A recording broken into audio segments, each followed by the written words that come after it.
Today I'm going to tell you about a very simple habit that I changed in my marriage that completely transformed not only my marriage, but also my self-development. Hi, I'm Anna Yudin. I'm a doctor of psychology and an author, and this is going to sound really, really simple, but I promise it's life-changing.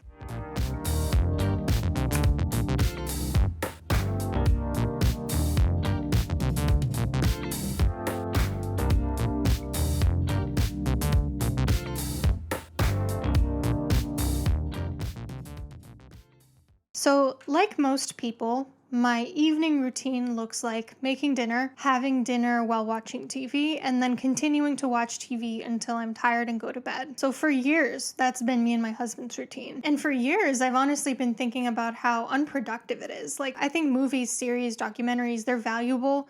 I do think they're an important art form to exist. But when we do it so much of our lives, I think that it inadvertently has a negative effect. I mean, think about it. If you're watching TV from 6 p.m. to 10 p.m., 4 hours a day, 7 days a week, that's 28 hours a week. And 28 hours times 52 weeks per year, that means 1,456 hours are roughly spent watching TV. And I remember always thinking, if we would read instead during this time, it would be so helpful because I read throughout the day, but my husband doesn't really have time to read. And so for years, he's had these books on his bookshelf that he hasn't been able to get to at all. And so something happened where a couple weeks ago, my husband turned to me and he said, "How would you feel about reading tonight instead of watching TV?" And right away, I was so on board. I thought, oh my God, yes, I've been wanting this for so long, but I didn't know how to really initiate it. So that is what we changed. We replaced watching TV in the evening after dinner with reading together. I know it sounds boring. If you're like a teenager right now, you're like, what the like, this is not what I was expecting out of this video at all, but give me a chance to make my case, okay? Because it's completely changed everything. Like I said,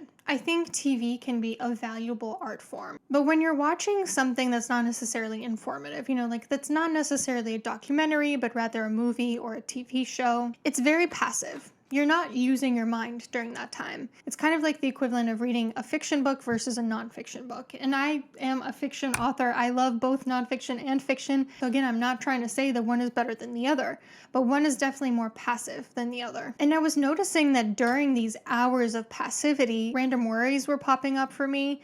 I noticed that my idea of relaxing became very comatose. My idea of relaxing throughout the week became I lay in front of the TV in pajamas and I don't do anything and I don't go anywhere. And that's not really a healthy form of coping with life stresses. It's not active whatsoever. And also in my marriage, I don't think it's healthy to constantly be passively doing things together. So when we replaced TV with reading, this is what happened. We were reading separate books, and right now, I'm in the groove of nonfiction books because I have certain goals that I'm trying to meet. We're reading separate books. And so in doing so, we're essentially doing something together while also doing it separately, while also growing in different ways. It's kind of like going to the gym together and then doing different workouts. You are technically doing something as a team, but you're trying to grow in different ways so that when you come back together, you have a lot more novel things to share with each other. You can come back and say, hey, this is what I learned, and hey, this is what I learned. And every 5 minutes or so, we do actually stop each other. And I will say to him, oh my God, this paragraph reminds me of a situation with your work. Or he'll turn to me and say, this whole page, you need to read it too. So it allows us to grow as people, as individuals, and then also to share that growth with each other. It combines the importance of individuation with working as a team. Now, if you're in the connection course, you know that this actually improves 2 of the ingredients of consummate love. For those of you that don't know, the connection course is for people who find that their relational life is unfulfilling and they really want a step-by-step guide to transforming their interpersonal life. It teaches you and helps you implement the skills that I think are required for healthy relationships of all kinds, not just romantic. And so reading together increases 2 of those ingredients of consummate love that I talk about in that course.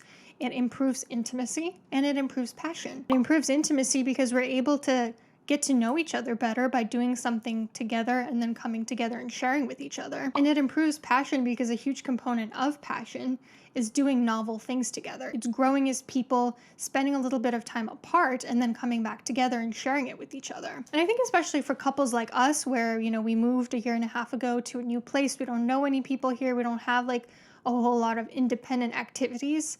Doing this together is both an independent and a shared activity that boosts both intimacy and passion. And it's turned into what Gottman calls a ritual of connection for us. It's this little tradition that we do every single day that we really look forward to so much more than just watching TV passively. And on top of that, I'm growing as a person because of the things that I'm reading during those hours, which do add up over time, and my random worries have gone away. So I just wanted to hop on here and share this because I think, given how much TV we consume in day-to-day lives, if this is something that you're considering doing with your partner or even with different types of relationships, family members, friends, I cannot recommend it enough. I recommend you start today. So consider reading together after dinner, and if you're not big on reading, if that's really not your cup of tea, think about what else you can do that is active and you do simultaneously together and apart. Something like going to the gym together and doing separate workouts, something like that. Or taking an improv class together and working in different subgroups in that class. Or Toastmasters. All these different activities are examples of things that you're doing together, but you're also growing separately as individuals, so that afterwards, when you come together, you can share with each other all the ways that you've grown and all the ways that you feel more passionate and intimate towards each other. Hope you have a great day.